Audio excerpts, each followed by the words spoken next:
I want to kind of wrap this up by talking about loving one another and thereby loving God. That is, after all, what Jesus told us was the greatest commandment. We strive to continue loving one another despite our imperfect ability to do so. And what does Scripture tell us that love does?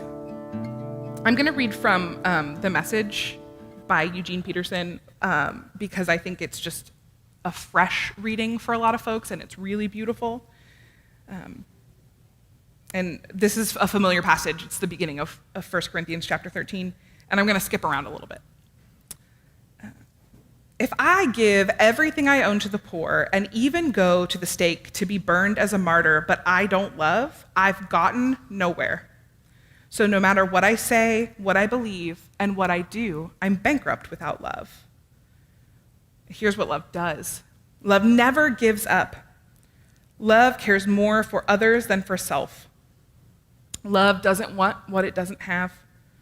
Love doesn't strut, doesn't have a swelled head, doesn't force itself on others, isn't always me first, doesn't fly off the handle, doesn't keep score of the sins of others, doesn't revel when others grovel, takes pleasure in the flowering of truth, puts up with anything, trusts God always, always looks for the best, never looks back, but keeps going to the end.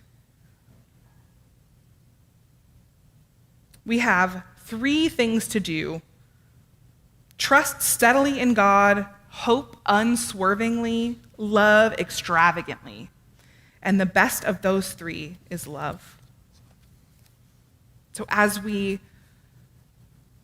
move forward together in a season of transition where things can feel really unstable, we don't know what's going to happen. We don't know where we'll be meeting. We don't know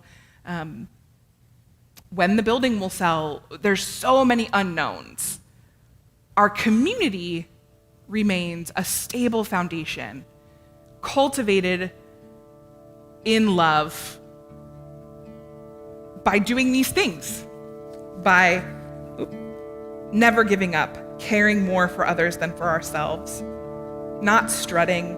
Another translation of that passage says, love never traffics in shame, but hopes for the best.